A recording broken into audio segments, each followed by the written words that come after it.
Amém. Eu creio nisso, eu creio de todo o meu coração. Amados, é um grande privilégio nessa noite nós termos conosco uma família amada. Hoje pude conhecer a Dani, né? A pastora Dani, esposa do pastor Rude. Conheci a Laura também, filhotinha deles. Tá por aí, foi lá para a salinha. Maravilha. Vocês podem subir aqui, por gentileza? Vocês podem aplaudir ao Senhor por esse casal precioso? Amados, a primeira história que eu ouvi desse casal foi de que um dia Deus falou com esse homem aqui, que de Rude ele não tem nada, só o nome, né? Super amoroso. É a esposa que diga. Bom, há dúvidas. Mas o Senhor uma vez falou para ele, enquanto ele congregava ali na CBVN, Comunidade Batista Vida Nova, lá em Jaraguá do Sul, para que eles se mudassem para uma igreja que estava abandonada, fechada, largada as traças, e reabrissem aquela igreja. E parece que ia ser uma coisa de meses, né? 2 meses. Só faz 10 anos que eles estão lá. E não só a cidade que estava abandonada, não só a igreja, mas a cidade estava, de certa forma... Bom, eu acredito que... Eu não vou dizer que estava abandonado porque eu não sei. Mas o que eu posso dizer é que essa família está causando uma revolução naquele lugar. E você vai saber um pouco mais a respeito disso nessa noite. Então, que você possa ser tremendamente ministrado por esse homem. Eu vou pedir para Dani falar um pouquinho, né? Não sei se ela se preparou, mas mulher de pastor é assim, né? É pastora. Amém. Paz, igreja. É um prazer estar aqui, né? Conhecendo mais uma parte da nossa família, que a nossa família é muito grande, né? Muito grande. E é um prazer estar conhecendo vocês e o trabalho que Deus colocou nas nossas mãos. Fomos para Guaramirim para ficar meses. E como disse o pastor, já faz 10 anos que estamos lá. E é árduo o trabalho, é sofrido, né?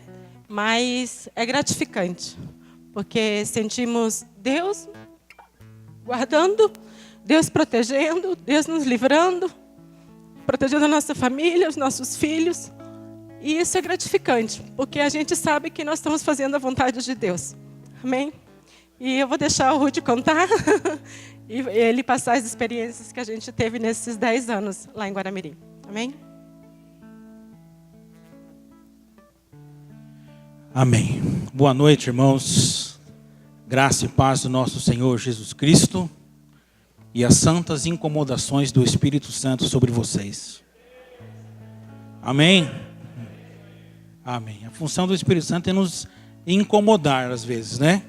É nos fazer lembrar as coisas, é nos fazer viver a vontade de Deus, mas nos incomodar.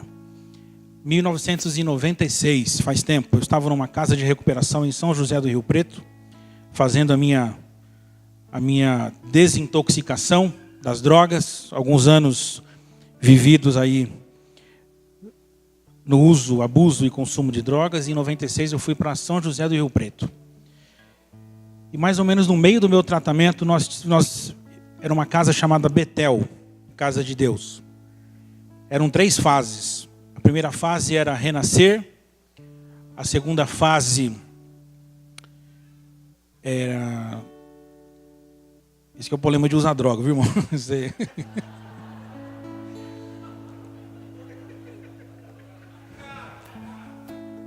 Tranquilo? Os ex-maconheiros vão entender, né, o que eu estou falando. Ex.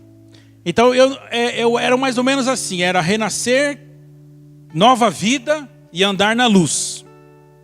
Então, 3 meses em cada fase. A primeira fase era 3 meses trancado, você não via a luz do dia assim, a rua, nada, era trancado.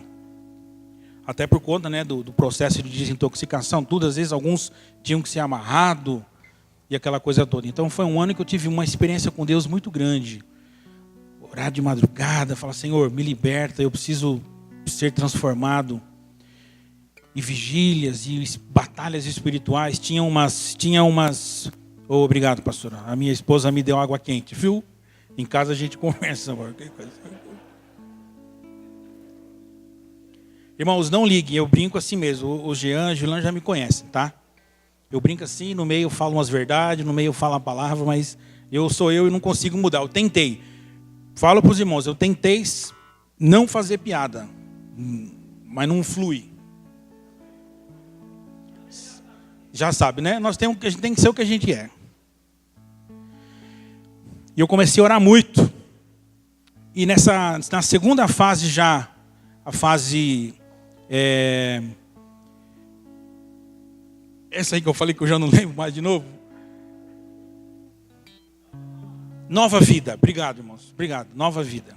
Os não maconheiros me ajudem aí a lembrar as coisas. Viu, irmão? Nova vida. Um dia eu estava assim, tinha uma pracinha lá dentro, interno, para a gente não precisar sair. Eles fizeram uma praça lá dentro e tal. Então eu estava assim andando e ouvi. Deus é o mesmo ontem, hoje e eternamente. Amém? Ele é o mesmo, ele não muda. Às vezes a gente pensa, mas Deus não fala. Fala através da palavra, mas fala conosco através do Espírito Santo. E o Espírito Santo falou comigo, eu estou te escolhendo para ser um pastor. Eu falei, bom, vamos lá. Ouvi assim, de forma audível. Sentei, orei e falei, Senhor, faça a sua vontade na minha vida. E saí dali, terminei. Tentei, chorei, queria ir embora. São 9 meses de tratamento. Para quem está no mundo das drogas, sair e ficar 9 meses trancado, tem que ter muita vontade, muito esforço. Consegui terminar. Saí da casa de recuperação, fui para casa. Fui recebido com um churrasco. Graças a Deus não tinha cerveja para não correr o risco, né? Mas não tinha só churrasco, só tinha crente no churrasco. E disse para meus pais, Deus falou para mim que eu tenho que ir para o seminário. Minha mãe falou assim, isso é coisa de vagabundo. Eu falei, não, mãe, Deus falou que ele me chamou para ser pastor. Isso é pior ainda, isso é coisa de vagabundo. O cara que não quer trabalhar, quer tirar dinheiro dos outros, quer enganar os outros. Eu falei, não, Deus me chamou e eu vou. Meu pai fez um contato com um amigo, fui para o Vale da Bênção em São Paulo, Missão Antioquia. Fiz ali 3 anos, depois fui para Jocum, fiz o curso na Jocum, depois mudamos para Londrina. Na verdade, em Curitiba nos conhecemos, a Daniela é do Rio de Janeiro, eu sou de São Paulo. E você já vê a obra começando ali, né? Ela carioca assembleana, e eu paulistano batista. Então, nos encontramos em Curitiba, ela se apaixonou por mim, e insistentemente, durante 6 meses, Senhor, eu vim aqui focado para fazer o curso, para me formar, Senhor, e Senhor, né? O inimigo está tentando me... Escuta, tirar do propósito, né? Deus falou, cala a boca, olha. Fica na tua que eu vou fazer uma parada aí. E foi profecia. Eu estava namorando, olha só que coisa. E aí, o pastor Wissam Halawi de São Paulo, Ministério Casa Firme, um muçulmano convertido, ele se converteu ao cristianismo, tentaram matar ele lá no Líbano, ele fugiu para o Brasil com a mãe e mora no Brasil. O pastor Wissam estava andando no seminário, me grudou pelo braço e falou assim, vem aqui, cara, Deus te chamou para ser pastor, ele vai te levar para algumas nações também, você tem esse chamado, mas você está namorando uma moça, você não vai casar com ela não. E vai aparecer outra moça, já me animei, falei, opa. Aqui dentro do seminário, mas não é ela também não.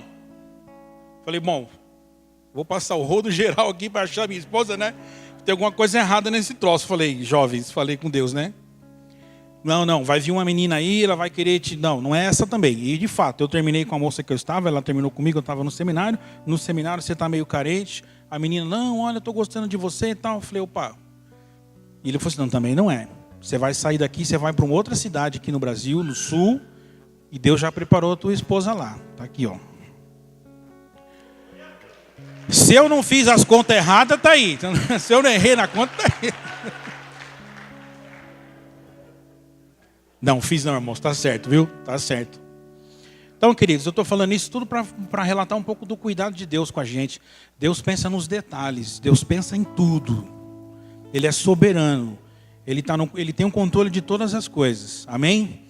Então Ele prepara todas as coisas. E Deus, eu creio que Deus une propósitos. Então Deus, quando nos une, Deus une propósitos. Por isso, pai e mãe, você que está orando para o seu filho, para o Senhor preparar um casamento, prepara para o Senhor preparar uma esposa ou esposo, mas para unir propósitos.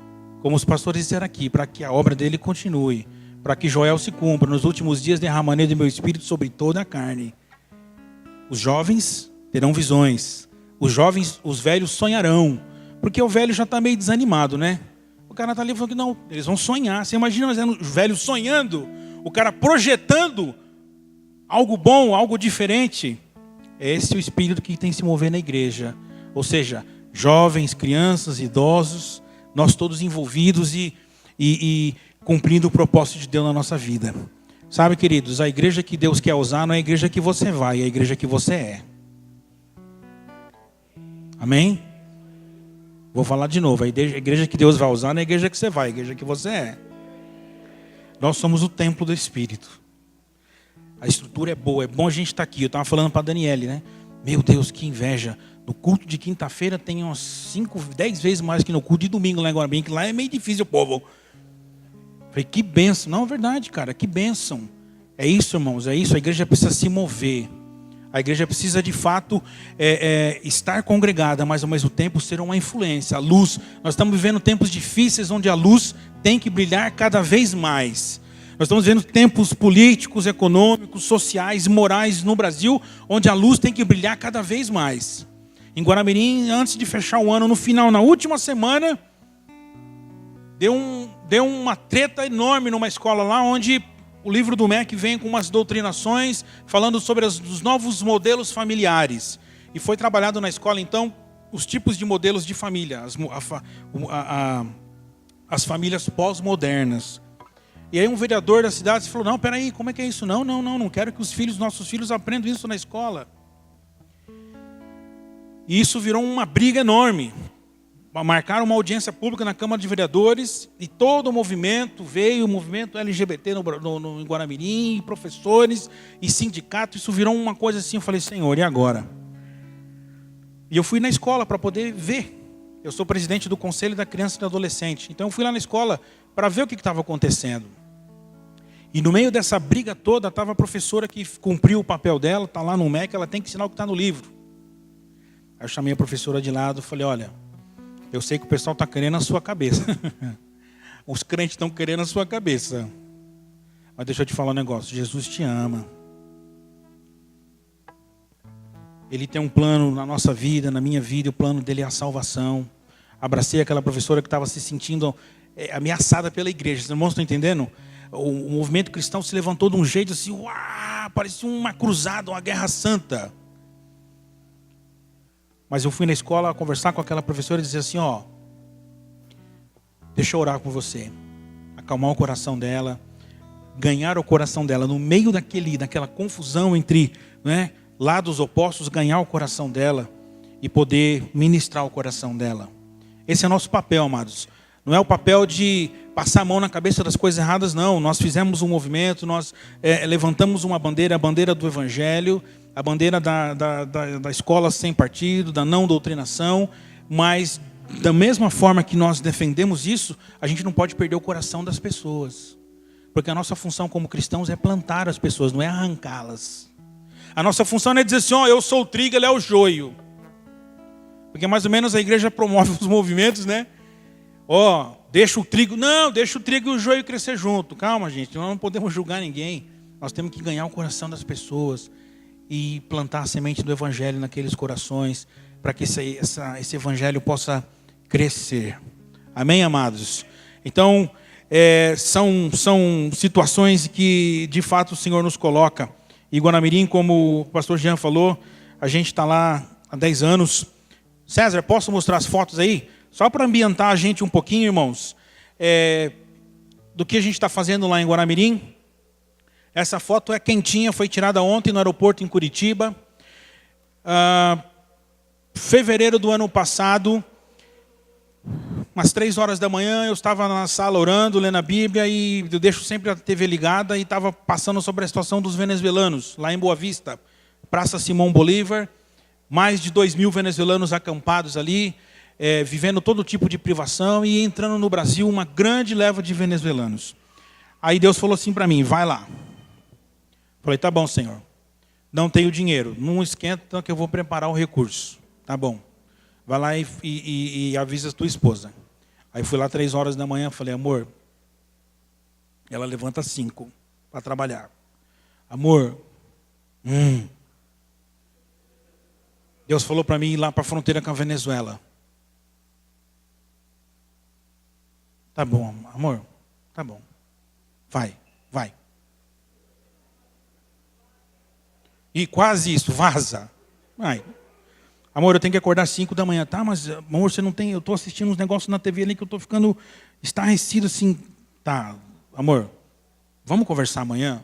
Amanhã a gente conversa com calma, né? E acho que na cabeça dela ela falou assim, bom, sei lá, o cara está tendo um surto, né? Ela é enfermeira, vamos tratar disso amanhã. Tá bom. 2 dias eu estava lá na fronteira. Com a mochila nas costas, não sabia com quem falar, onde ir, onde dormir, o que comer, nada. E comecei um trabalho, então, lá no campo, lá na praça em Boa Vista, a Praça Simão Bolívar. Qual é o meu trabalho? Comecei a procurar nas igrejas e falar, gente, vamos fazer sopa, vamos fazer kits de higiene, vamos cuidar desse pessoal, eles estão aqui, procurei o conselho de pastores e começamos esse trabalho lá. Então, e achei que, bom, tá bom, fui lá, fiquei um tempo lá, fizemos sopa, distribuímos roupa, kits de higiene para homem, para mulher, para criança, comprei barraca, essa é a Praça Simão Bolívar lá. Isso aí eu estava distribuindo os kits. Quando o carro entra na praça, irmãos, imagina a cena assim de mais de 1000 pessoas vindo correndo na sua direção porque eles pensam que é comida. E nesse dia, eles estavam 48 horas sem comer. Imagina 2000 pessoas 48 horas sem comida. Eles olharam para mim e pensaram, sabe aquele desenho do Pica-Pau que vê o bicho rodando assim no... Porque levantou, irmãos, 2000 pessoas, uau! E eu, meu Deus. Aí conseguimos organizar um pouco a fila para distribuir, esse era o kit para crianças, distribuímos kits para crianças, o kit para as mulheres, e na hora dos homens começou uma pancadaria, irmãos, mas uma pancadaria tão grande entre eles, que tiveram que chamar a polícia, fazer um cordão de isolamento, tirar a gente da praça, por causa do desespero deles, que eles queriam o que tinha ali. Então nós fizemos todo esse trabalho, eu falei assim, amém, graças a Deus fizemos, tá bom, fui 2 vezes lá, na fronteira, para fazer isso, esses 2 meninos aí, consegui matricular na escola lá em Boa Vista, compramos um uniforme, mochila, caderno, para eles estudarem, e falei, bom, tá bom. Voltei para Guaramirim e Deus falou assim, não está bom. Essa foi tirada ontem. Essa mãe estava na Argentina, venezuelana, conseguiu entrar na Argentina, ficou um tempo, não conseguia mais emprego, estava morando na rua, trouxemos ela para Guaramirim e ela estava 8 meses já sem ver os filhos e o marido. Então, ontem nós conseguimos ajudar na passagem e fomos buscar lá em Curitiba. Essa aqui é uma família de Caracas, vindo de relacionamentos destruídos, assim, quebrado, irmãos, coisas que eu nem quero relatar para não expor muito, mas assim, muito, muito complicado. São muitas crianças, aquela bebezinha nasceu na praça, Antonella. Ano passado nasceram mais de 200 crianças, bebês, que nasceram na praça ali. Então, sobrecarregou, nasciam na praça e ia para a maternidade. Sobrecarregou e a gente começou a fazer um trabalho. Está meio misturada a coisa aí. Esse é um trabalho que a gente faz com haitianos também. Nós temos um culto domingo de manhã, que fazemos um culto em crioulo. Então são 60, 70 haitianos que se reúnem lá na nossa igreja e nós fazemos um culto em crioulo. E esses aí, eles são novos convertidos e eu achei muito fantástico nesse dia, esse rio lá em Xereder. Batizamos e quando nós saímos da água, um dos haitianos foi trocar de roupa e na volta ele se apresentou para mim. Falou, oi, eu sou o novo fulano de tal, falou o nome dele. O novo Manuel, né? Eu sou o novo Manuel, muito prazer. Eu nasci de novo. Então a gente vê como que eles estão entendendo, né, o que é de fato o evangelho. Olha aí a criançada, tudo morando lá na igreja. Pensa os irmãos bravos comigo. O ministério infantil acabou, porque tinha 3 salas e eu falei, não tem mais ministério infantil na igreja, nós vamos fazer alojamento. A líder do ministério infantil fez impeachment, queria me tirar da igreja. Eu falei, não, vai ficar lá.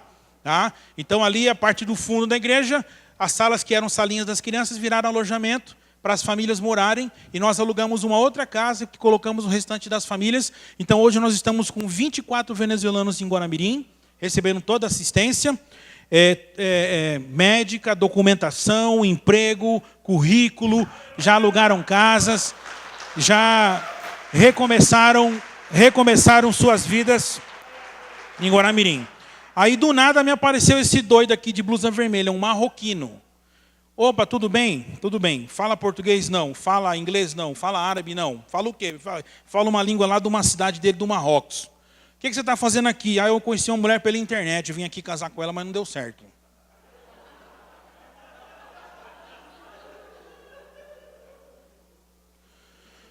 Eu falei, Senhor, irmãos, em Guaramirim, eu costumo confessar uns pecados no meio do sermão, tá? Deus só manda doido para a nossa igreja. Nossa igreja não tem um normal, começando por mim, não tem um normal naquela igreja. É todo mundo doido. Assim, dessa inspiração, assim, sabe? E ele está lá com a gente. Muçulmano, está lá com a gente. Bom, fizemos toda a documentação dele para ele poder ter residência no Brasil agora. Este casal é o casal que marcou esse trabalho com refugiados, Carolina e Liomar. Eu encontrei a Carolina lá na praça em Boa Vista. Ela estava sem um marido. Eu falei assim, tudo bem, tudo bem. Meus filhos estão na Venezuela e seu marido. Meu marido não quer nem saber dele. Eu saí da Venezuela, brigada com ele, nós separamos, não quero mais saber, ele é um traste, não presta, um sem vergonha, isso, aquilo e tal. Bom, mas onde ele está? Não sei. Você acha que ele está aqui na praça? Pode ser. Vamos procurar ele? Não. Falei, vou procurar ele. Como é que ele chama? Liomar. Então tá bom, vamos sair na praça procurando Liomar. Ô Liomar! Liomar, o cara saiu da barraca. Assustado. Seco, irmão, mas seco. Parecia um viciado em crack. Seco. Zóio esbugalado assim. Até o marido da Carol? Sou. Vamos lá que eu vou casar vocês de novo. Peguei ele pela mão. Aqui, mulher, eis o teu marido. Ainda fiz aquele discurso assim. Eis o teu marido, eis a tua mulher. Dá a mão aí que eu vou orar para vocês, vocês vão reconciliar agora. Ajoelha aqui. Ajoelhar, orei, Senhor, restaura o casamento deles. Restaura o relacionamento deles. Restaura a vida deles. Traz os filhos dele para cá. Nós vamos cuidar deles, Senhor, em nome de Jesus. Está ali, eu fazendo um casamento. Volta lá, César. Obrigado, César. Está ali, com aliança e tudo. Já em Guaramirim fizemos o casamento. E foi tão abençoado que ela engravidou de novo. Já tinha 2 filhos, trouxemos os filhos e ela engravidou. Está aí, os 2 filhos, no dia que eles chegaram. E hoje ela está grávida, o marido trabalhando, foi promovido. Um homem que está dando, irmãos, um testemunho tremendo na empresa. Porque é difícil lidar com pessoas assim, porque eles vêm de um regime que eles ganham tudo. Cesta básica, água, luz, moradia. O governo dava tudo para eles na Venezuela, para poder ter os votos, tá certo? Então, eu pensei, Senhor, vai ser difícil botar esse povo para trabalhar. Irmãos, estamos surpreendidos. Ele tem dado um testemunho assim de um verdadeiro cristão. Foi promovido, já vai receber mais e com certeza vai também, logo a gente vai conseguir uma casa para ele. Essa foto, irmãos, é de um outro projeto que nós temos em Guaramirim. Esse é o projeto Novos Caminhos. Pode ir passando aí, César, para eu... Então, nós temos um projeto que trabalha com violão, violino, dança, capoeira e futebol. Então, nós temos vários times, várias categorias, participamos de campeonatos e treinamos essa molecada toda aí. Temos um time também, que é um time, vai estar mais para frente, né, um pouquinho aí do violino. Esse é o nosso ônibus, eu vou contar a história dele daqui a pouquinho para os irmãos. Esse é o Davi. O Davi é um aluno especial. E ninguém queria se relacionar com ele. A escola já não queria nem que ele frequentasse a escola mais. Aí ele veio para o projeto. E ele falou que queria ser goleiro. E para um aluno especial, ainda mais ser goleiro é muito complicado. Mas nós vamos fazer o teste, Davi. Vamos te treinar para ser goleiro. E começamos a treinar o Davi. Esse é o pai dele, é adotado. E começamos a treinar. E ele começou a se destacar como goleiro. De vez em quando, assim, no meio dos campeonatos, ele começa a acenar para o público. Quando ele faz uma defesa. Aí ele joga a bola para frente e começa a dar tchau para o público. O pessoal está aplaudindo ele e esquece o gol. Então a gente já perdeu alguns campeonatos assim por causa disso. Mas nada que nos abale assim emocionalmente, né? Nada que a gente não perca alguns patrocinadores por causa disso, tá? Só que o Davi começou a melhorar na escola. E a secretária de educação falou, escuta, o que aconteceu com o Davi? Ele se relaciona com as pessoas, ele faz as lições de casa, ele começou a obedecer a mãe, que ele era muito agitado, ele mudou o comportamento. O que aconteceu? Jesus. Porque todo final de oficina, roda de conversa, e falamos sobre Jesus. Injetamos Jesus no coração desses adolescentes e desses jovens. Amém, amém, amados? Então, um pouquinho do violão, do violino. Isso, time feminino que nós temos também, que disputam campeonatos aí na região. Esse ali é o presidente da Associação Húngara, que também tem nos ajudado aí com alimentação para sustento dos venezuelanos que ainda estão ali no nosso refúgio. Vou usar esse nome, refúgio. Tá bom? Pode passar. Acabou? Isso. Pode ir passando, César. Um pouquinho do projeto. A gente faz palestra com os pais, né, para ter esse contato aí e poder injetar um pouco da palavra. Acabou. Tá, irmãos, deixa eu contar rapidinho essa história aí, para a gente ir para a palavra. Amém? Ainda, pastor? Ainda. Dá tempo? Dá tempo, né, pastor? Opa, vamos lá. Um empresário em Jaraguá do Sul conheceu o nosso projeto e disse assim, pastor, Deus tocou no meu coração de te dar uma Kombi. Falou, irmão, deixa Deus te usar. Vai lá em Jaraguá amanhã que eu vou te levar onde está a Kombi, você já pode levar ele embora, nem se preocupa. Vai ver a documentação, transferência, tal, amém. Peguei o meu carro, fui lá onde estava a Kombi. Olhei para um lado, olhei para o outro, não vi a Kombi. Eu falei, não, está ali. No meio do mato. A Kombi era branca, ela estava verde. Ela estava 2 anos no meio do mato. A Kombi estava verde, sem motor, sem pneu, sem banco. Uma árvore nasceu dentro dela, assim, passou pelo assoalho. É ou não é? Passou pelo assoalho, saiu naquele respiro do ar. Uma árvore. Irmãos, eu olhei para aquilo ali e falei, Senhor, o povo de Israel murmurava e o Senhor não gostava, né? Então, eu já murmurei no coração, mas vou fingir que está tudo bem aqui, né? Amém, irmão. Como é que nós tiramos ela? Vamos chamar o guincho, que ela não tem como andar, não tem motor, não tem nada, não tem coisa.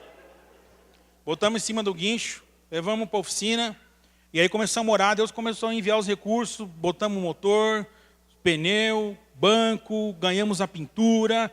Irmãos, ela ficou, era 2008, a Kombi ficou 0. Eu fui para um acampamento aqui, em São Bento, na igreja com a Kombi. Até relatei lá que ela estava com um probleminha, ela veio de lá, de Guaramirim, aqui em São Bento, patinando. E eu falo, irmãos, galera, o motor dessa Kombi está forte, irmão, porque... E ela vinha patinando, né? Mas chegamos. Reformamos ela todinha, nós demos o nome dela de Esperança. Usava essa Kombi para buscar as crianças para o projeto, irmãos. Fazia curva, a porta caía, a porta abria. Sim. Aí oramos, Senhor, precisamos de um veículo diferente aí. E aí Deus nos deu uma oferta, ganhamos uma oferta missionária. Vendemos a Kombi, vou confessar que com muita dor no meu coração eu me desfiz da Kombi, porque já fazia parte da minha vida. Quem teve Kombi sabe que isso é um casamento, né? É um casamento. Fez parte da minha vida, chorei quando eu vendi ela de verdade. E aí... compramos esse ônibus lá em Porto Alegre para poder fazer o transporte das crianças com mais segurança. E também, esse ano, o Senhor tem nos dado já um outro veículo para continuar também esse projeto. Então, irmãos, eu estou dizendo tudo isso para glorificar o Senhor. Da minha condição, eu não teria nenhuma para fazer absolutamente nada, né? Mas o Senhor tem nos dado capacidade para realizar esses projetos. Hoje, em Guaramirim, né, a gente estava conversando com os pastores. Hoje, em Guaramirim, eu sou pastor da Igreja Batista Vida Nova, sou presidente do Conselho da Criança e do Adolescente, presidente do Conselho de Segurança, presidente do Conselho de Pastores, participo do plano diretor, coordenador geral da ONG ali, coordenador geral do projeto com os refugiados. Ainda além disso, tenho minha mulher, meus 2 filhos, adotei 2 que estavam sem pai e nós adotamos e eles moraram conosco. Um já casou e o outro também já conseguiu estabilidade para morar sozinho, que o pai tinha abandonado, e nós adotamos, botamos lá em casa para morar com a gente, e o Senhor tem nos dado graça. E aí, com que recurso, né, nós fazemos isso? Irmãos, o Senhor vai preparando recursos. Eu vou dizer para os irmãos de coração aqui, nós temos R$1.200 por mês para tocar esse projeto. E Deus tem nos sustentado. E a gente não fica desesperado, não. De vez em quando faz uma macarronada, uma pastelada, uma feijoada, né? Deu para perceber que nós gostamos um pouquinho dessas ideias. É sempre uma desculpa para fazer um negócio diferente. Vamos fazer uma comida para arrecadar fundo para o projeto, né? E o Senhor tem nos abençoado. Graças a Deus por isso, amados. E o Evangelho tem chegado nas famílias. Deus tem transformado famílias. Deus tem restaurado pessoas. 2 meninas que se converteram na igreja, se batizaram, foram discipuladas, hoje são missionárias no Piauí, lá no sertão. Uma é professora de teatro, uma é professora de futebol. Então Deus tem levantado ali uma igreja pequena, mas tem levantado missionários para a sua obra. Graças a Deus por isso. Amém, amados? Toda a honra.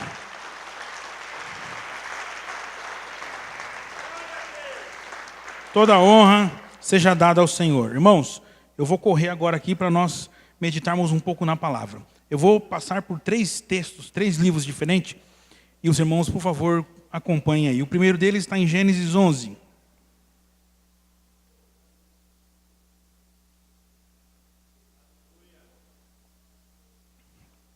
Gênesis 11. A partir do verso 3. Uma história conhecida, a história da Torre de Babel. Verso 3 diz assim: disseram uns aos outros: eia, façamos tijolos e queimemo-los bem. E foi-lhes o tijolo por pedra e o betume por cal. E disseram: eia, edifiquemos nós uma cidade, uma torre cujo cume toque os céus, e façamos-nos um nome para que não sejamos espalhados sobre a face da terra. Então desceu o Senhor para ver a cidade e a torre que os filhos dos homens edificavam. E o Senhor disse: o povo é um, e todos têm a mesma língua. Isto é o que começam a fazer, e agora não haverá restrição para tudo o que eles intentarem fazer. Eia, desçamos e confundamos ali a sua língua, para que não entenda um a língua do outro. Assim o Senhor os espalhou dali sobre a face da terra, e cessaram de edificar a cidade. Bem, o que isso tem a ver, irmãos? Eu essa noite quero falar um pouco sobre esse nosso chamado missionário, o chamado do missionário da igreja, o chamado do coração de Deus. A história aqui os irmãos conhecem com certeza.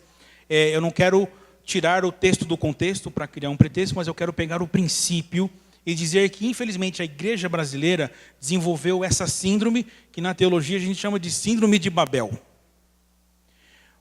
O que passa na cabeça de um pastor? Talvez não todos, eu dou graças a Deus, porque nós conseguimos entender o chamado de Deus, e essa igreja já nasceu como uma igreja missionária, amém? Ela já nasceu com isso no seu coração.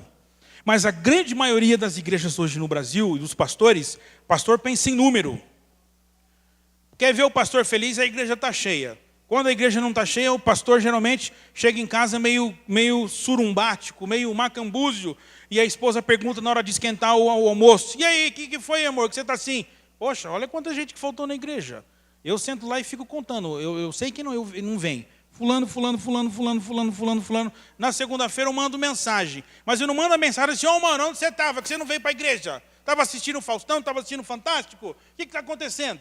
Não, a minha abordagem está acontecendo alguma coisa? Está tudo bem? Está precisando de algo? Ah, pastor, eu estava sem dinheiro para ir para a igreja. Então manda mensagem, a gente te busca. Nós temos o ônibus, e eu não consigo me livrar desse karma. Nós compramos outra Kombi.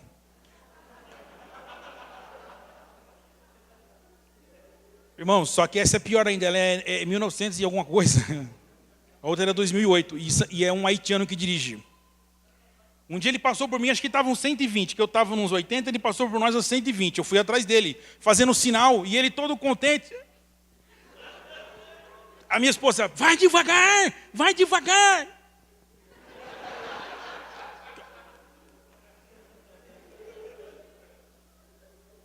Irmãos, a Kombi está uma tragédia. Mas todo domingo ele pega aquela Kombi 6 horas da manhã e sai para buscar os haitianos para vir para a igreja, que não tem carona, que não tem carro. Ah, tem um vídeo dos haitianos, vou mostrar no final. Então, a abordagem está precisando de alguma coisa? Para não pensar em número, para não pensar, porque a gente gosta de coisas faraônicas. E essa é uma síndrome que atingiu a igreja brasileira. Querem fazer grandes templos. Querem fazer enormes catedrais, como a Torre de Babel. Vamos colocar uma placa enorme assim, e vamos dar um nome para isso, e vamos reunir todo mundo aqui, vamos congregar aqui, vamos ficar aqui porque está legal. Vamos juntar. Irmãos, quando nós falamos em obra missionária, nós não falamos apenas a igreja, e entenda, não vou desconstruir nunca, a igreja ela é soberana, a noiva de Jesus não pode ser de maneira alguma violentada, nem espancada, nem manchada. Nós precisamos nos congregar, amém, queridos? Eu não precisava nem pregar hoje aqui, de verdade, pastor. Se eu tivesse ido embora, a hora que terminou o louvor, eu já estaria abençoado, porque eu senti a presença do Senhor aqui, porque Ele está neste lugar. Ele não está aqui porque existem 4 paredes, Ele está aqui porque nós entramos aqui, porque Ele habita dentro de nós, porque é essa igreja que Ele quer usar, não aqui você vai, aqui você é. Mas há um grande orgulho dos homens em construir enormes igrejas, em ter a melhor estrutura, em ter a melhor cadeira, em ter o melhor som. E essa síndrome entrou na igreja brasileira e vamos reunir todo mundo aqui, tá legal. Pedro fez isso no monte da transfiguração. Lembra dessa história? Né? Moisés, apareceu lá para ele, Moisés e Elias, e aí começaram a conversar com Jesus e tal, e Pedro falou assim, Senhor, tá tão legal aqui, vamos ficar aqui. Vamos fazer 3 tendinhas e vamos ficar por aqui, porque aqui tá bom. Jesus falou, não, vocês não estão entendendo nada, eu tenho que morrer, o plano do Pai é esse, eu aceitei, eu me esvaziei da glória para vir aqui, eu preciso morrer, eu preciso redimir a humanidade, eu preciso dar a minha vida, porque ninguém vai tomar, eu voluntariamente vou dar a minha vida, ressuscitar para que o plano do Pai seja estabelecido na humanidade. Então, nós não vamos ficar aqui não, gente. Nós vamos descer e nós vamos continuar aquele projeto que Deus havia projetado antes da fundação do mundo.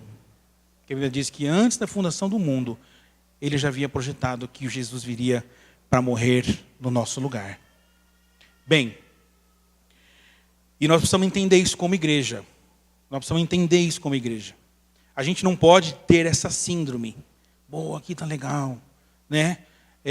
Aqui está bacana, nós estamos bem instalados. E não estou fazendo crítica não, pastores, fica tranquilo. Estou usando como exemplo. Eu digo por nós lá, porque às vezes eu fico tentado assim, e Deus falou assim para mim, não invista muito em estrutura, invista em pessoas, invista na vida de pessoas, invista em obreiros, procure pessoas, não é? O tanto que se investe em tijolo, invista muito mais em pessoas, ame pessoas, se relacione com pessoas, ande com pessoas. Irmãos, eu tenho algo de Deus no meu coração, que é assim, se você quiser não me achar, vá na igreja. As pessoas reclamam lá agora, pô, pastor, eu fui lá na igreja e não te vi, não fico na igreja. Não consigo. Eu estou na rua o tempo todo, andando de um lado para o outro. De carro, a pé, cumprimentando gente, falando com gente. Guaramirim é menor que São Bento e é mais plano, né? Então é mais fácil, né? São 40 mil habitantes. Só que o que acontece? Desce um ônibus na rodoviária. O cara com a mochila nas costas.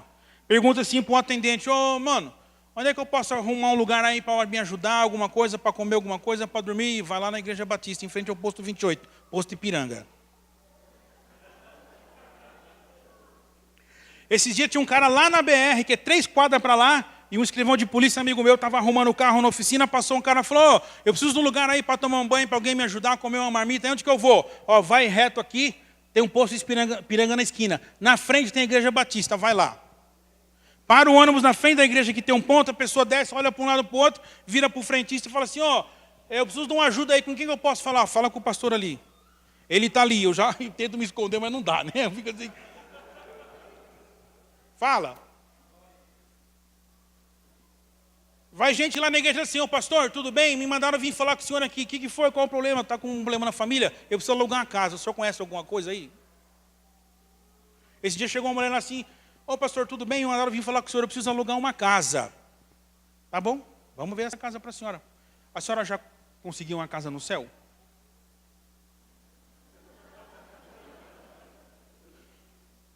Mas como assim, pastor? Sim, nós vamos ver o negócio da tua casa aí, vamos tentar ver se a gente acha. Mas e lá no céu, está garantido sua morada? E aí? Pegou o lance? Na casa do meu pai há muitas moradas? Se não fosse assim, eu vos teria dito, vou preparar lugar. Quer garantir uma casa lá no céu, tia? Oramos na calçada, irmãos, eu nem entro. Eu tenho um pavor de ficar dentro da igreja. De verdade. É rua o tempo todo, andando. Você vai dizer assim, pastor, se andasse tanto, estava mais magrinho, né? Eu sei que você está pensando, eu estou vendo algumas pessoas pensando isso, viu? Eu tenho o dom de revelamento, nem revelação. Revelamento, eu estou vendo você pensar. Deus está vendo, é pecado, viu? Eu ando, tá? Ando. Não tanto, mas ando. Algumas quadras eu consigo andar. Então, amados, às vezes estou andando na rua assim, estou falando isso, irmãos, como forma de testemunho aquilo que Deus colocou no meu coração para fazer. Chega a mãe no meio da rua assim, pastor, conversa com esse menino aqui, Eu já estou dando a última chance para ele. Se ele não mudar, ele vai sair de casa. Senta aqui, menino, o que está acontecendo? Senta na mureta assim, não. O que está acontecendo? Pastor, assim, tá, então vamos se ajudar, vamos. Entende, amados? Estou falando isso como uma forma assim, de a gente não se apegar a isso. A essa estrutura. Ela é preciosa, ela é importante, nós temos que ter um local agradável para nos reunirmos, mas o mais importante é nós sermos essa igreja, que anda lá fora. Aquela igreja que Jesus fala assim, a luz não pode ser colocada embaixo. Que tem gente que tem uma falsa modéstia. Vamos desconstruir algumas coisas. Eu não quero aparecer. Irmãos, eu gosto de aparecer. Tem eleição em Guaramirim para alguma coisa, eu vou lá. Eu quero ser candidato. É verdade. Qual que é a eleição hoje aí? A eleição é para tal. Quero concorrer. É por isso que eu estou nesse monte de presidência aí. Estou surtando, né? Mas estou... Para poder servir, a luz tem que brilhar. E você consegue barrar algumas coisas. Você consegue barrar, às vezes o mal está sendo maquinado, está sendo projetado. Aí a gente fala assim, crente não pode se envolver com política. Opa! Crente não pode ser candidato. Opa! Martin Luther King falava isso, né? O problema não é o barulho dos maus, o silêncio dos bons, né? A luz tem que brilhar, mano. Para chegar lá, né? Você está naquele meio que a gente fala assim, tudo corrompido, não sei o quê. Seja luz, cara. Seja luz. Você tem que brilhar lá. Você tem que ser... Aí você fala assim, pastor, mas eu não tenho tempo para ser... A gente, quando fala em missões, o que a gente pensa?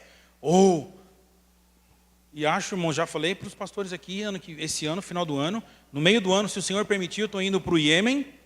Eu já fui fazendo um trabalho humanitário no Iraque, no Líbano, na Jordânia e Israel. E aí esse ano estou querendo ir para o Iêmen.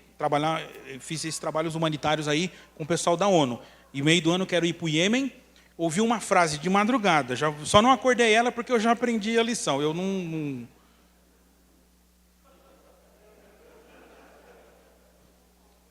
não rola. Eu estava assistindo lá e o cara lá no Iêmen falou uma frase assim, o mundo está calado diante da nossa situação. Senhor, prepara o recurso que eu quero ir para o Iêmen, no meio do ano. E no final do ano, se Deus quiser, vamos lá pisar lá em Guiné. Amém? Vamos lá, que a negada é animada, viu? Vai preparado porque o culto é animado lá. Só que assim, quando a gente fala em missões, a gente pensa assim, qual o cara lá em Guiné e tal. Aí você fala assim, não, pastor, eu não tenho esse chamado, não tenho chamado para sair daqui. E o seguinte, eu não tenho tempo para evangelizar. Mano, Deus te coloca numa empresa. Às vezes é produção, na frente de uma máquina. E te coloca um cara na frente, na outra máquina. Você passa um turno inteirinho lá com ele.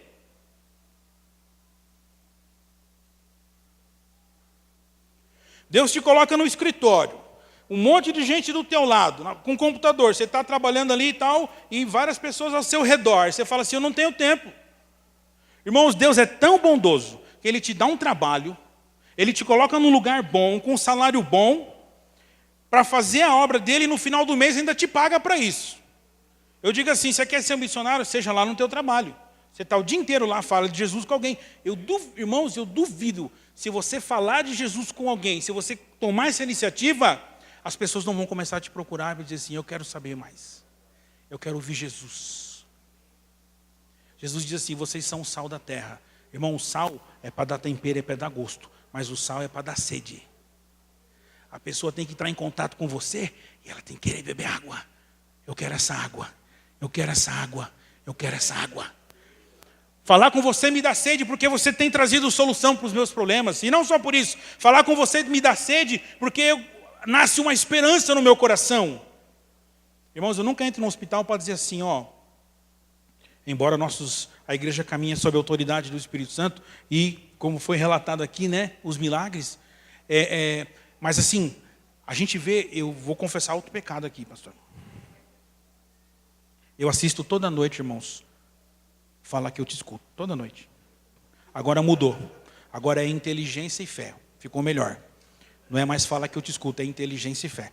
Eu assisto o programa da Universal, depois eu troco para o programa da Mundial, depois eu troco para o programa do Chapéu lá, o Valdomiro. Valdomiro. Não estou sendo antiético, tá? Não vou falar mal não estou sendo antiético. Mas eu fico trocando para ver. E aí se faz aquele monte de, né? Se você der mais, se você fizer mais, se você der o teu carro, se você der isso, se você der aquilo, é uma compensação. Eu vou pagando Deus, eu vou dando para Deus e Ele vai me abençoando mais. E essa teologia errada vai entrando na igreja, vai entrando no coração das pessoas. Irmãos, Deus não faz nada por mim porque eu fiz alguma coisa por Ele. Ele faz porque Ele é abençoador. Ele não faz nem porque eu mereço, nós não somos merecedores.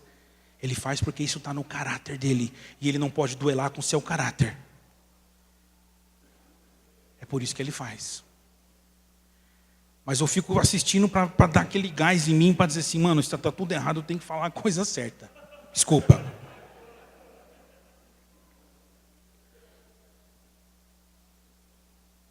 E depois você pode perguntar para minha esposa, não estou falando piada não, eu assisto mesmo. Assisto.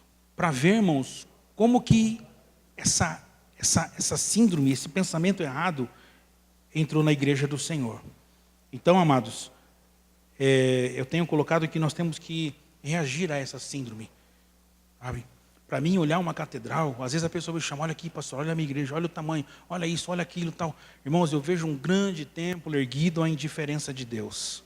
Eu só vejo frieza. Porque essa igreja está dentro da gente. E essa igreja precisa invadir as ruas lá fora. Essa igreja precisa invadir o nosso escritório. Essa igreja precisa invadir a prefeitura, a Câmara de Vereadores. Eu toda quarta-feira pedi para o prefeito, posso fazer uma oração dentro da prefeitura, prefeito? Pode.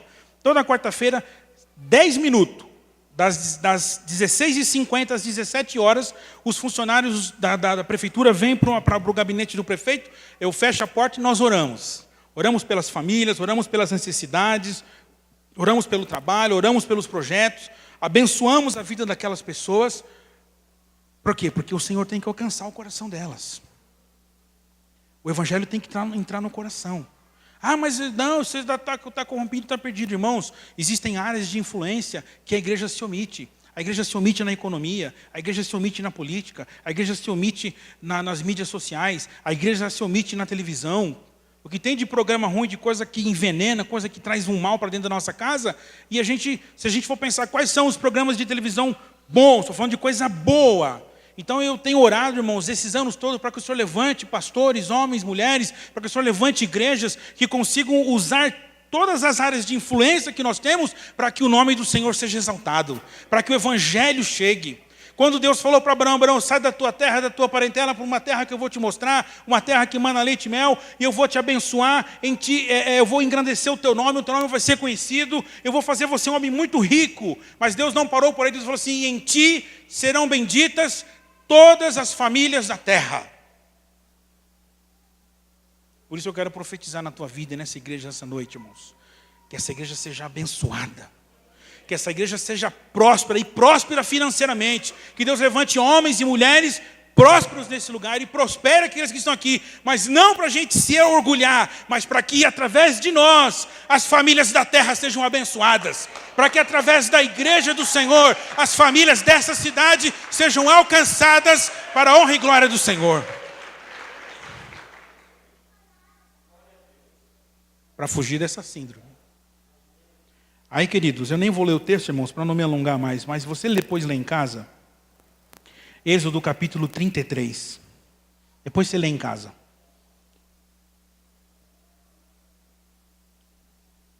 Deus conversando com Moisés, Deus falou assim para Moisés, Moisés, eu vou levantar, eu vou pegar esse povo que está aqui, e vou introduzir eles na terra. Depois você lê com calma lá, Êxodo 33. Eu vou colocar esse povo lá dentro da terra. Eu prometi que ia dar uma terra que emana leite e mel. Eu prometi que ia dar uma terra próspera. Eu prometi que ia colocar eles na terra dos seus antepassados. E eu vou fazer isso, Moisés. Só que tem uma coisa. Depois você lê lá. Tem uma coisa. Eu não vou com vocês. Eu vou enviar meu anjo na frente. Ele vai lutar contra os inimigos. E ele vai colocar vocês lá dentro da terra. Mas eu não vou com vocês. Aí Moisés, naquela paciência que ele tinha, ele começa a conversar com o Senhor, dizendo: Senhor, eu sei que o Senhor prometeu tudo isso, eu sei que o Senhor disse que faria isso. Mas tem uma coisa, Senhor, se o Senhor não for, a gente não pode ir, eu não vou, nós não vamos sair daqui se o Senhor não for. Deus falou: Moisés, eu não vou. Aí Moisés falou: Senhor, eu quero o seguinte, eu quero que o Senhor revele o seu coração para mim. Eu quero que o Senhor revele os seus propósitos para mim. Irmãos, eu tenho orado para que Deus levante uma igreja, Deus levante homens e mulheres, Deus levante crianças, Deus levante adolescentes, Deus levante idosos, de homens que não estão preocupados. O povo de Israel pode até ter celebrado aquilo que Deus havia prometido. Eles se entristeceram porque Deus deu uma bronca neles, mas no coração deles estava o quê? Nós queremos entrar na terra, nós queremos ganhar essa terra, nós queremos essa terra que emana leite e mel. Então o povo estava preocupado com isso, mas Moisés estava preocupado que o Senhor revelasse o coração dele para Moisés. Moisés falou: Senhor, eu não quero a terra que emana leite e mel, eu não quero essas riquezas, eu quero a tua presença. Moisés falou: Senhor, eu não quero a riqueza dessa terra, eu quero que o Senhor revele o seu coração para mim. Irmãos, olha que bênção Deus revelar o coração dele para nós. Mesmo que a figueira não floresça, mesmo que não haja fruto na vide, mesmo que o produto da oliveira minta, mesmo que não haja vaca nos currais, mesmo assim eu continuarei confiando no Senhor. Eu quero conhecer o coração dele, eu quero que ele revele o coração dele para mim, eu quero que ele revele os seus propósitos, eu quero que ele me diga: olha, faça isso agora. Olha, fala com tal pessoa. Olha, ore por ele. Olha, abençoe a vida dele. Olha, coloque as mãos sobre ele e abençoe. Deus falou para mim uma coisa no Iraque, irmãos, que eu achei que Deus estava querendo me matar. Eu falei: Deus só pode estar de brincadeira comigo. Deus mandou eu ir no hotel onde eu estava e na varanda e sair na varanda e levantar as mãos e orar pelo Iraque, irmãos, a guerra agora, os americanos, a última guerra, quando estavam lá, eu fui logo depois da guerra, estava tudo destruído, tudo arrasado. Saddam Hussein estava matando vilas inteiras, ele abria buracos no chão e jogava vilas inteiras dentro, e jogava terra por cima e passava com o trator por cima. Se ouviam os gritos das pessoas, o trator passando em cima delas. E Deus me manda ir lá, numa varanda no Iraque, levantar as mãos e clamar por misericórdia, e orar por aquela terra e abençoar por aquela terra. Irmãos, hoje o Iraque, 35% da população do Iraque frequenta uma igreja evangélica.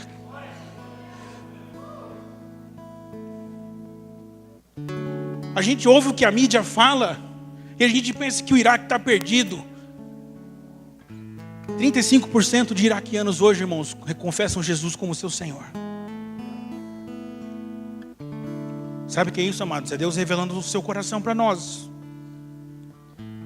É Deus revelando a sua vontade para nós. E eu tenho feito essa oração, irmãos, todos os dias. Senhor, eu não gosto de chorar, irmãos. E gordo chorando é feio demais.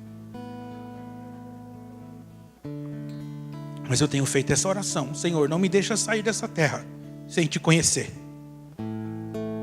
Não me deixa partir dessa terra sem ter ouvido a sua voz e sem ter feito a sua vontade. Senhor, eu não quero nada. Eu não quero nada. Eu não quero ter nada. Eu não quero ter nada dessa terra. Porque se a nossa esperança está aqui, irmãos, a Bíblia diz que a nossa esperança é vã. A nossa esperança está no Senhor, aquele que criou todas as coisas. Os homens morrem por causa de ouro. Os homens matam por causa de ouro. E Apocalipse diz que nós vamos andar sobre ruas de ouro. Amados, aquilo pelo qual os homens estão dispostos a morrer e matar, nós vamos andar em cima disso, porque para Deus não vale nada, porque Ele é o Senhor de tudo. Mas aquilo pelo qual os homens estão dispostos a fazer, os homens estão dispostos a fazer pela mentira, o que muitas vezes nós não fazemos pela verdade. Eles fazem pela mentira o que a gente não quer fazer pela verdade. Eu vou te dar um outro texto para você ler e você vai se comprometer com o Senhor que você vai ler.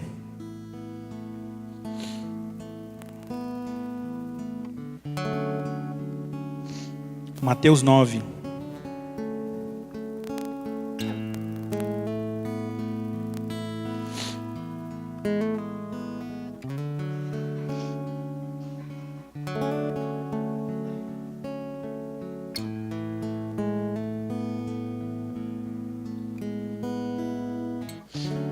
Mateus 9, a partir do versículo 35, diz que Jesus percorria todas as cidades e aldeias e ensinava nas sinagogas deles, pregava o reino, curando todas as enfermidades e moléstias entre o povo. Vendo as multidões, teve grande compaixão delas, porque andavam cansadas e desgarradas, como ovelhas que não têm pastor. Então disse a seus discípulos: a seara é grande, mas os ceifeiros são poucos. Rogue, pois, ao Senhor da seara, que mande ceifeiros para a sua seara. Irmãos, eu quero terminar dizendo 3 verdades que o Senhor me mostrou nesse texto. Primeiro, percorria Jesus todas as cidades, aldeias, indo onde as pessoas estavam.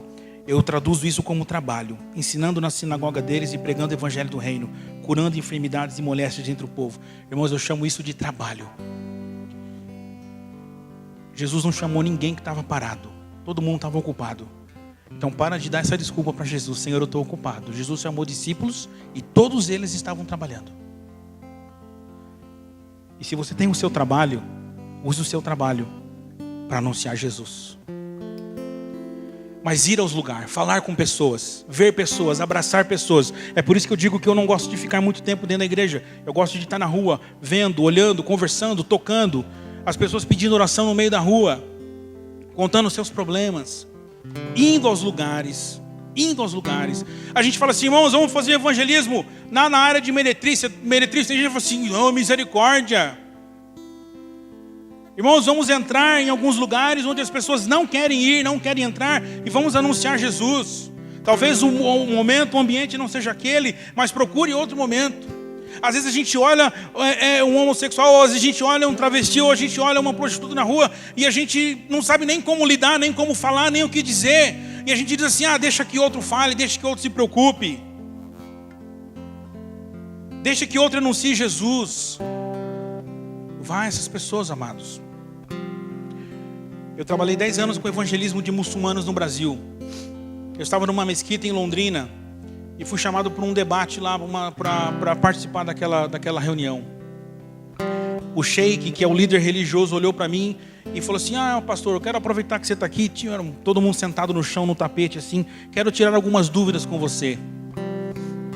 Ele perguntou assim: o que o evangelho, o que o cristianismo fala sobre o adultério? Olha, o cristianismo fala que é pecado, mas se eu me arrepender e confessar, eu sou perdoado. Aí o sheik disse assim: não, no Islã nós apedrejamos, nós matamos, porque a morte de um vai salvar os outros. Ele vai servir de exemplo. Pastor, o que o cristianismo fala sobre... E foi caminhando comigo na Bíblia, nós ficamos 2 horas falando. Ele perguntando e eu respondendo, ele perguntando e eu respondendo. Até que chegou num ponto que eu falei: opa, eu sei onde ele quer chegar. E aí a última pergunta que ele me fez, depois de 2 horas, ele me perguntou assim: pastor, o que o cristianismo fala sobre Jesus? Que ele é o Filho de Deus. Eu respondi: não, mas eu quero alguma coisa assim que convença. O que o cristianismo fala sobre Jesus? Aí eu lembrei 2 horas atrás da minha conversa com ele. E disse assim: a morte de um salva todos. Um morreu para que ninguém mais precisasse morrer. É isso que o evangelho nos mostra sobre Jesus. Aquele homem levantou e foi embora porque ele não tinha mais resposta para dar. E depois aqueles muçulmanos se sentaram do meu lado: oh, vamos falar mais aí. E Moisés e Elias. Aí eu fui comparando tudo que estava na Bíblia e no Corão. Nós fomos conversando e pude anunciar o evangelho para aqueles homens ali. É ir nos lugares, irmãos, que a gente tem medo, né? Ah, eu vou entrar numa mesquita. Um dia eu fui lá num templo budista em Curitiba conversar, conhecer lá. Aí chega lá um monge brasileiro, menino todo, cabeça raspada, todo paramentado, ajoelhado lá, com a perna cruzada. Eu tentando olhar que jeito que ele estava cruzando a perna para tentar cruzar a perna, para criar uma identificação com ele, e não conseguia cruzar a perna. E aí sentei de qualquer jeito mesmo, comecei a conversar com ele, e ele começou a dizer: não, mas eu sou igual a todo mundo, eu vou para balada, eu tomo todas, eu curto tal, depois eu volto aqui 5 horas da manhã, faço um banho de purificação, tomo uns negócios aí, boto a roupa, faço umas orações, tal, tá tudo beleza. E o seguinte, cara, você tem que entender, ele falando para mim que para nós a gente vai reencarnando e vai nascendo de novo e vai melhorando. Eu falei, onde é que está esse povo aí que está melhorando? Que o mundo está pior? Eles estão reencarnando em outro planeta, porque não pode ser aqui, porque eu não vejo ninguém melhor. Falei, cara, você tem que entender o seguinte, ó, todos pecaram e destituídos estão da glória de Deus. Não há um justo sequer. Nós dependemos da graça. E não é uma graça barata. Nós estávamos conversando hoje, né? O pessoal gosta muito da graça. A graça é legal, mas vemos o tempo da graça. Ô, irmão, o tempo da graça, e a graça?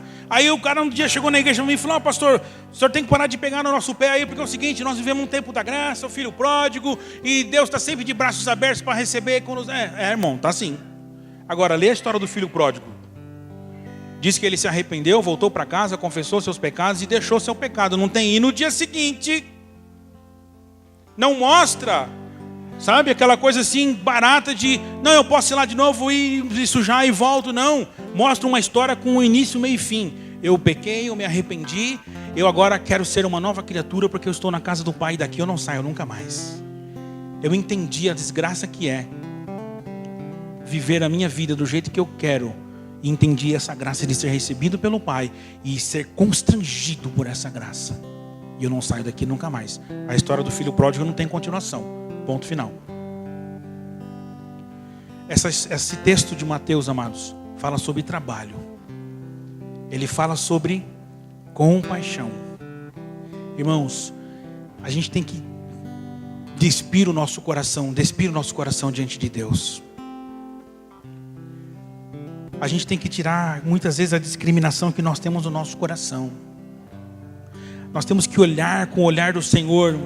E esse olhar, eu tento imaginar o olhar de compaixão de Jesus. Eu imagino o olhar de compaixão de Jesus para Pedro. Pedro está lá perto dele e Jesus consegue ouvir Pedro negando ele. E a Bíblia diz que Jesus olha para Pedro e esse olhar de Jesus, irmão, não é um olhar de acusação, é um olhar de compaixão.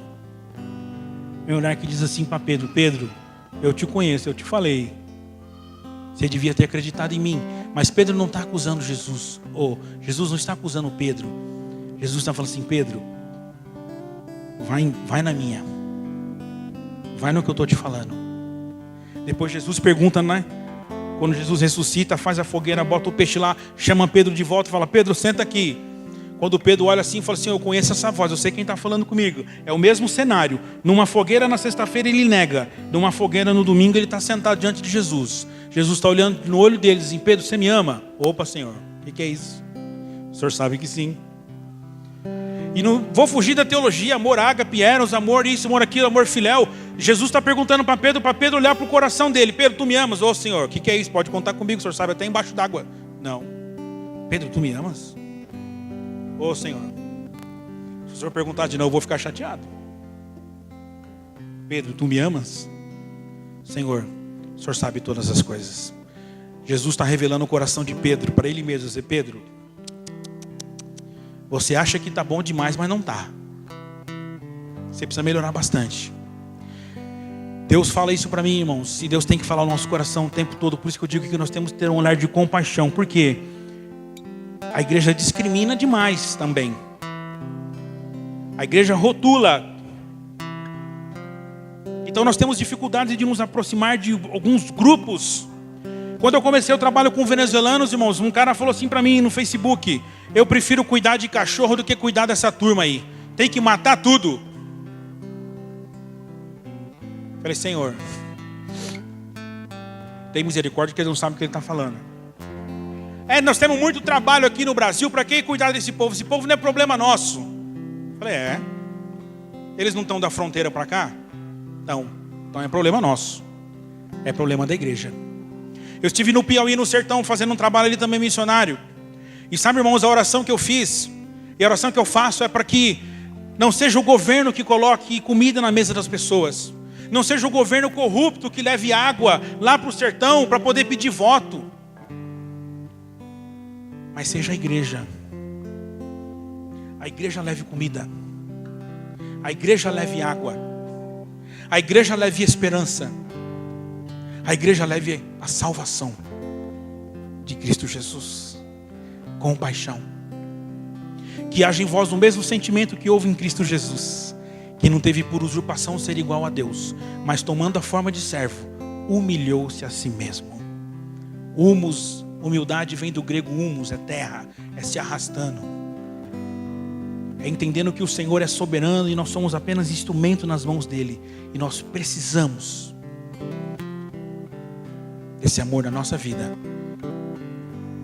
e demonstrar esse amor. E o último tópico desse texto, amados, ele fala sobre oração. Ore.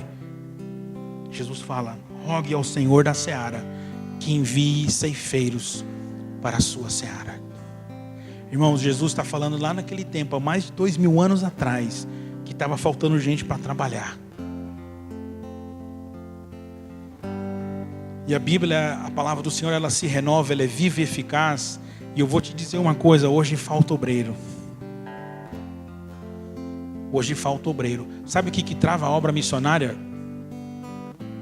Se eu fosse perguntar aqui, olha, o que você acha que trava a obra missionária? A gente poderia botar um monte de coisa. Eu vou dizer que é uma coisa só. É você. Somos nós. Somos nós que muitas vezes travamos essa obra. Porque duvidamos, porque questionamos, porque não cremos na provisão do Senhor. Mas existe um elemento muito maior, irmãos. A Bíblia diz, o apóstolo Paulo diz que a nossa luta não é contra a carne e contra sangue, mas contra principados. Irmãos, tudo que nós queremos vencer, nós começamos na oração. Para que a vontade do Senhor seja estabelecida na nossa vida, para que a gente consiga escutar o coração dEle, consiga ouvir a voz dEle e consiga entender qual é a boa, perfeita e agradável vontade dEle na nossa vida. Se você tem no seu coração esse desejo: Senhor, eu quero te servir, ore. Senhor, o que eu posso fazer?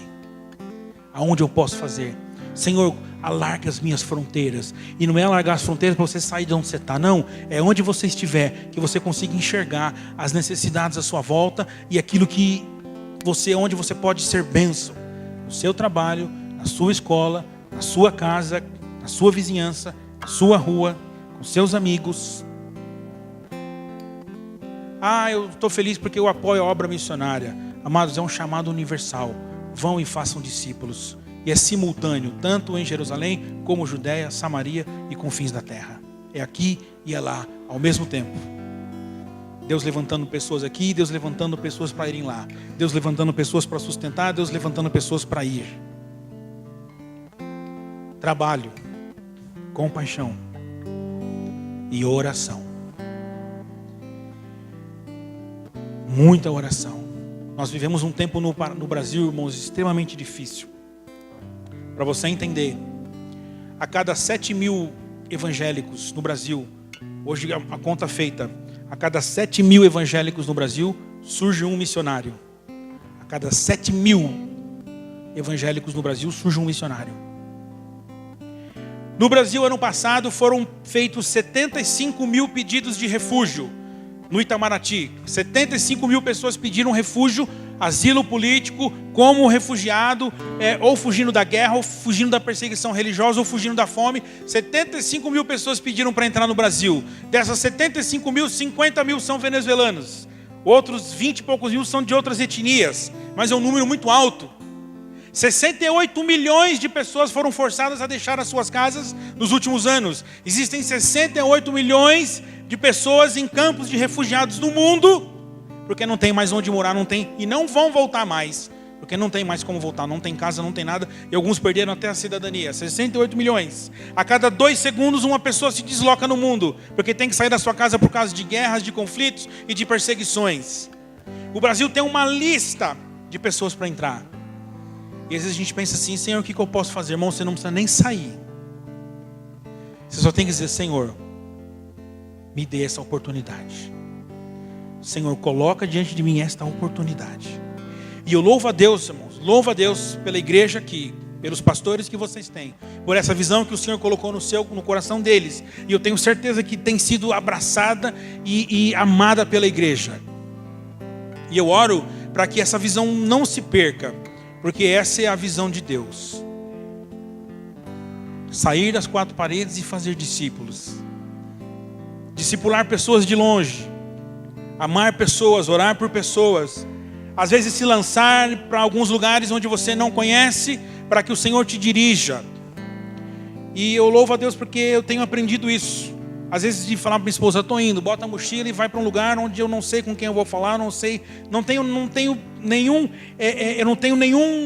base, eu não tenho nenhuma estrutura, nenhuma segurança, só confiando no Senhor. E eu tenho que vencer algumas barreiras. Irmãos, eu tenho pavor de andar de avião, pavor. É um dos momentos onde eu fico mais crente, é quando eu tenho que viajar de avião. Eu oro, eu canto, eu prego para mim mesmo, tiro oferta para mim mesmo, eu faço o culto completo quando eu estou no avião, inteiro. Faço apelo, me converto. Tenho pavor. E tenho vencido isso e está piorando, em vez de melhorar, está piorando. Acho que Deus está tentando me ensinar. Você tem que confiar em mim, você tem que confiar em mim. Você tem certeza da salvação, irmãos? Tenho certeza porque eu creio em Jesus. Mas eu tenho um pavor de morrer assim, eu quero estar com o pé no chão, entendeu? Olhando para o negócio. Vai acontecer agora, eu quero atirar se puder. Porque a Bíblia diz que o último inimigo que foi vencido é a morte, amém? Amém? Então ele ainda vive para mim, eu vejo ele como inimigo. Eu sei que vai acontecer, eu sei que vai ser alguma hora, mas para mim é um inimigo. Já foi vencido por Jesus. Mas eu estou ali, né, na expectativa. E Deus tem me ensinado a confiar nele, até para vencer isso. E a minha oração, amados, é que o Senhor faça de cada um de nós, cada um de vocês, um missionário. A igreja que Ele quer usar não é a igreja que você vai, é a igreja que você é. Quando Jesus disse para Pedro, Pedro, tu és pedra, Petrus, pedrinha. Jesus estava apontando para Pedro, Pedro, você é pedra. É uma questão de português de interpretação. E Jesus falou assim, e sobre esta pedra, quando fala essa, Jesus está falando dela. Sobre esta pedra, edificarei a minha igreja, e as portas do inferno não prevalecerão contra ela. Irmãos, eu tenho um entendimento desse texto, é o seguinte, eu não estou me defendendo, eu não estou acuado, eu estou avançando. É por isso, Jesus está avançando através da minha vida. O Evangelho está avançando através da igreja. Então eu não estou com medo acuado. Eu não estou aqui me defendendo dos dardos inflamados do maligno. Opa, não. Eu estou avançando, a igreja está avançando. Por isso que as portas do inferno não podem prevalecer contra a igreja. Porque a igreja está avançando, cumprindo o chamado dela. A igreja está avançando, cumprindo o ID. A igreja está avançando, cumprindo o propósito que o Senhor determinou de fazer discípulos. Eu não estou com medo das coisas. Eu não estou me desvencilhando, não. Eu estou avançando com o Senhor, na fé, na força do Espírito Santo, que é o que nós já cantamos aqui nessa noite. Vamos orar? Convido você a fechar os seus olhos. E eu lanço esse desafio a você, amado.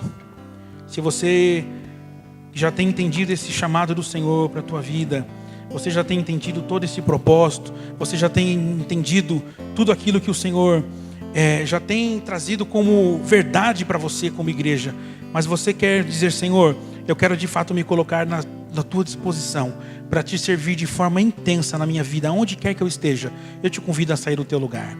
Ou você pode ajoelhar no seu lugar, você pode ficar à vontade, o Senhor está aqui, a presença dEle está aqui. Ele já tem falado ao teu coração durante essa semana, Ele já tem avivado o teu coração, mas eu te convido a dizer para o Senhor, Senhor, eu quero de forma intensa, eu quero de forma real, eu quero de forma verdadeira, eu quero de forma a mergulhar, Senhor, no centro da tua vontade. Eu quero, Senhor, entender claramente quais são os teus propósitos para a minha vida. E eu tenho entendido durante essa semana. Eu tenho sido desafiado a viver pela tua graça. Eu tenho sido desafiado a viver em santidade. Eu tenho sido desafiado a viver da forma que o Senhor quer, como o Senhor quer me chamar. Coloque a sua vida diante do Senhor. Senhor, nós estamos diante da tua presença nesta noite. Nós estamos diante, Senhor, daquele que foi morto, mas hoje está vivo. Nós estamos diante do cordeiro que foi morto, mas hoje está vivo. Nós estamos diante, Senhor, de muitas testemunhas que nos rodeiam, mas principalmente, Senhor, nós estamos aqui porque o Teu Espírito Santo tem se movido na nossa vida. O Espírito Santo tem se movido na Tua igreja. O Espírito Santo tem se movido, Senhor, sobre o ministério que o Senhor tem levantado nesta cidade, sobre a igreja, a noiva de Jesus que tem se levantado nesta cidade.